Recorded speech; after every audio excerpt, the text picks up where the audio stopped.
Hey everybody, and welcome back to Stellaris.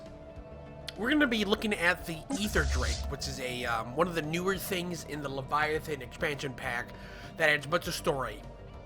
So the Ether Drake is a giant beast. Previously in Stellaris, there would be like wandering beasts around the Chrysalis and those whales and all that stuff. In Leviathan story pack, they just expand on it a little bit more. One of them is the Ether Drake. You see it in the loading screen and all that stuff. So, also another new thing they've added is the enclaves. So they have artists, trade, and curator enclaves. So these are like really like harbingers of knowledge and all that stuff. So if you communicate with him and you can do all sorts of different things. You can also tell him to ask him about the mysteries of the universe, and they'll tell you like there's some powerful shit lurking in the star system.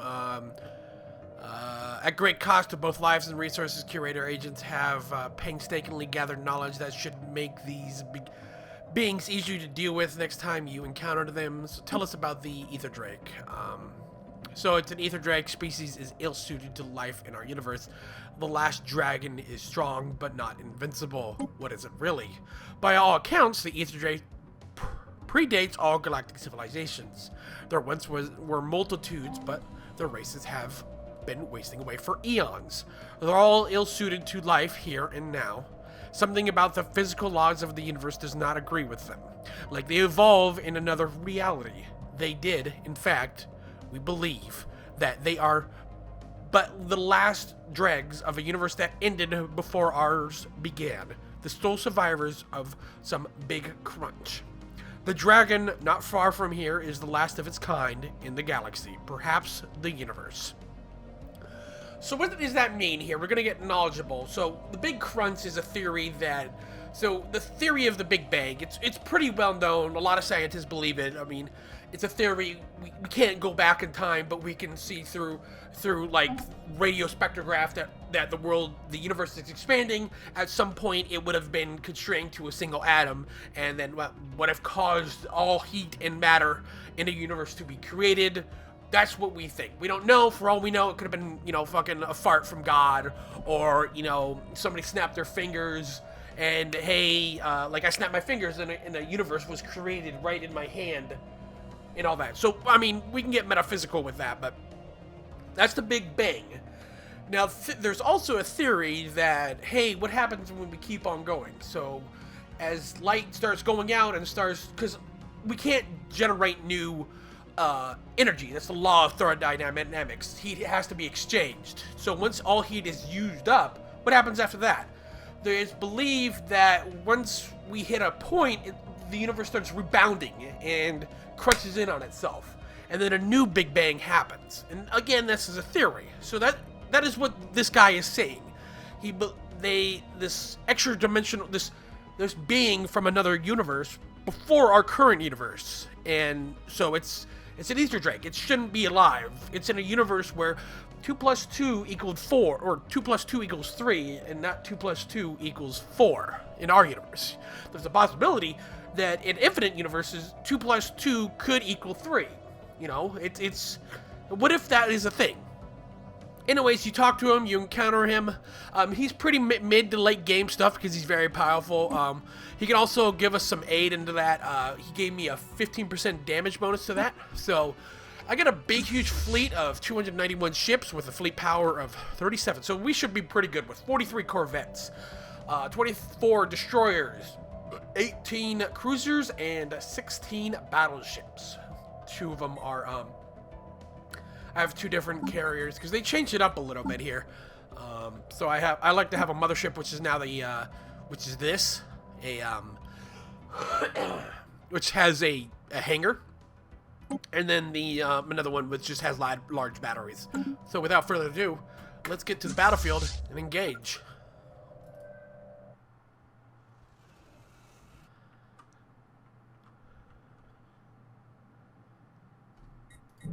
Come on.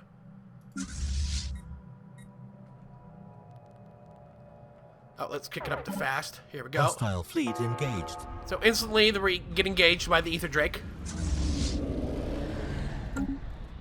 As we can see, I am using a mod That makes it a little bit prettier. Colony established. But look at all this shit going on here.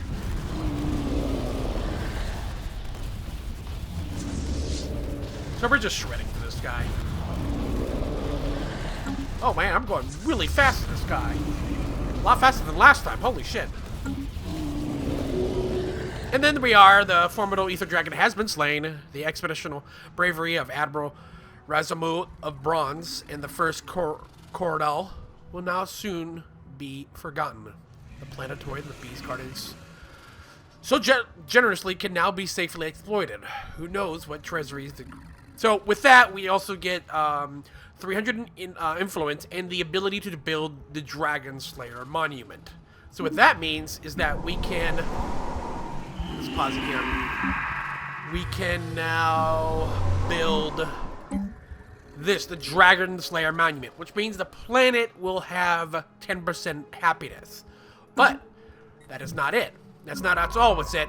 We also have a new system that is not yet been surveyed.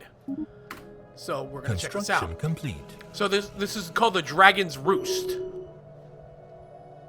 So we got a science ship going here. We're gonna check it out.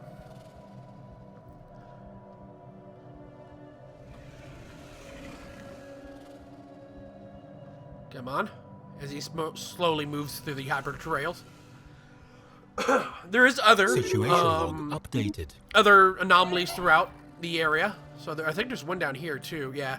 Here we have complete. An interdimensional being right here. It's right here. Yeah.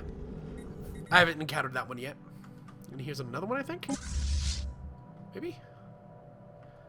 I don't know. So here we are. Come on. I didn't upgrade them to warp drives.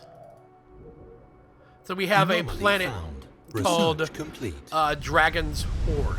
So as everybody knows, the Dragon's Horde is the, the be-all. Complete. Capacitor fields. Let's go with that. That's updating. So I got bonus creatures to that. Okay, blah, blah, blah. System survey complete. So now we have a planet with 30 energy and 30 crystals. That is a lot. That is a lot.